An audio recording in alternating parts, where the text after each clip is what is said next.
নমস্কার, ডেলিশিয়াস বেঙ্গলে আপনাদের সবাইকে স্বাগত। আজ আমরা তৈরি করব চিকেন পকোড়া। চিকেন পকোড়া তৈরি করার জন্য আমাদের কি কি লাগবে সেগুলো দেখে নেব। এখানে আমরা নিচ্ছি রসুন, ধনেপাতা, কাঁচা লঙ্কা, আদা আর নিচ্ছি দই। আমরা চিকেনগুলোকে ভালো করে ধুয়ে নিয়েছি। এবার আমরা যে রসুন, ধনেপাতা, আদা, কাঁচা লঙ্কা নিয়েছিলাম সেগুলোকে পেস্ট করে নিয়েছি।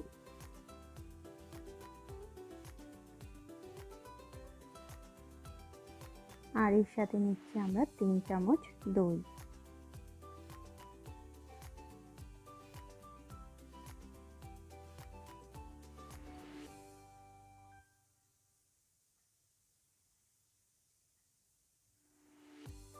এবার এই সব মশলাগুলো চিকেনগুলোর গায়ে ভালো করে আমরা মাখিয়ে নিচ্ছি। আমাদের মাখানো হয়ে গেছে। এবার এই চিকেনগুলোকে আমরা 1 ঘন্টার জন্য ফ্রিজে রেখে দেব। এখানে আমরা 3 চামচ বেসন, 3 চামচ চালের গুঁড়ো আর নিচ্ছি এর সাথে লবণ আর গোলমরিচের গুঁড়ো।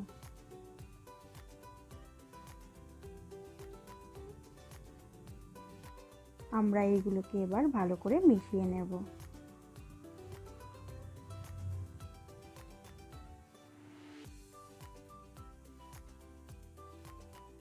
এবার আমরা এই ম্যারিনেট করা চিকেনগুলোর মধ্যে লবণ দিয়ে দিচ্ছি। আমরা আগে লবণ দিইনি, তাহলে মশলাগুলোর থেকে জল বেরাতে থাকতো, চিকেনগুলোর গায়ে ভালো করে মশলাটা লাগতো না। এবার এক একটা চিকেনের পিস নিয়ে এবার চালের গুঁড়ো, বেসনের গুঁড়োগুলো চিকেনগুলোর গায়ে ভালো করে মাখিয়ে আমরা কড়াইতে দিয়ে দিচ্ছি।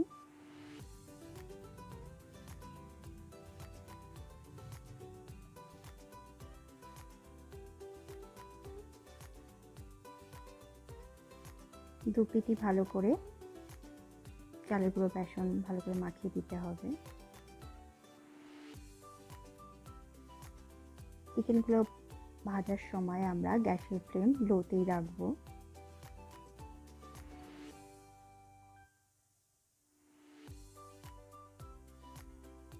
আমাদের এক পিঠ ভাজা হয়ে গেছে।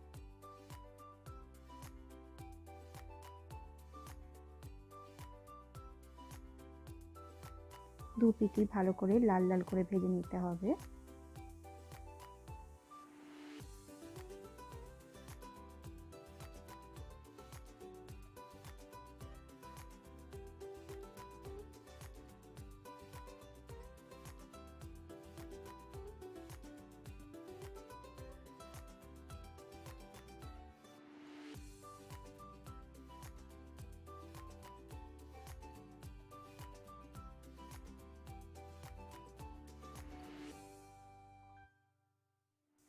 আমাদের দু পিঠি লাল লাল করে ভাজা হয়ে গেছে।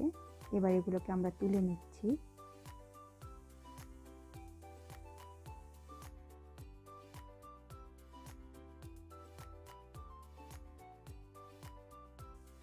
আপনারা বাড়িতে খুব সহজেই বানিয়ে ফেলতে পারবেন এই চিকেন পকোড়া। আপনাদের কেমন লাগলো আমার এই রেসিপিটি অবশ্যই আমাকে জানাবেন। ভালো লাগলে লাইক করবেন এবং নতুন নতুন রেসিপি দেখার জন্য অবশ্যই আমার চ্যানেলটিকে সাবস্ক্রাইব করবেন। নমস্কার।